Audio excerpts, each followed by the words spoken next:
Hi friends, இன்னைக்கு பாகக்காய் கூட்டு எப்படி கசப்பு இல்லாமல் செய்கிறது அப்படிங்கிறத பற்றி தான் பார்க்க போகிறோம். பாவக்காய் கூட்டுக்கு தேவையான பாகற்காய், பல்லாரி, தக்காளி, மிளகா இது எல்லாம் நம்ம பொடி பொடியாக நறுக்கி வச்சுக்கணும். அப்புறம் பாகக்காவை கொஞ்சோண்டு உப்பு போட்டு கொஞ்சம் ஒரு அரை மணி நேரத்துக்கு ஊற வைக்கணும்.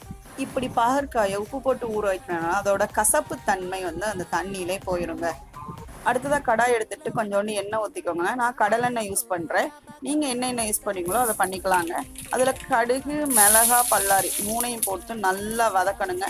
இந்த மாதிரி பொன்னிறமாக வர வரைக்கும் நம்ம வதக்கணுங்க. அடுத்ததாக நம்ம பாவக்காவை இதில் ஆட் பண்ணணுங்க. இந்த பாகக்காய் பார்த்தீங்க அப்படின்னா நம்ம உடம்புல உள்ள சர்க்கரையை கட்டுப்படுத்துங்க, ரத்தத்தை சுத்தம் பண்ணுங்க, ஜீரண சக்தி மேம்படும், நம்மளோட உடல் எடையை குறைக்க உதவும், கல்லீரல் ரொம்பவே ஆரோக்கியமா இருக்கும். பாகற்காயை வதக்கி விடும் போதே ஒரு சிட்டிகை மஞ்சள் தூளும் மிளகாய் தூளும் போட்டு நல்லா பரட்டி விடணுங்க. பாத்தீங்கன்னா இந்த மாதிரி பாகற்காய் எண்ணெய் பிரிஞ்சு வரணுங்க. அப்புறம் பார்த்தீங்க அப்படின்னா ஒரு 3 பெரிய தக்காளியை நல்லா வெட்டி போட்டு வதக்கி விடணுங்க. அப்புறம் தக்காளி வேக தண்ணி ஒரு மூடியை போட்டு மூடிட்டு சிம்மில் வச்சு நம்ம அதை நல்லா வதக்கணுங்க.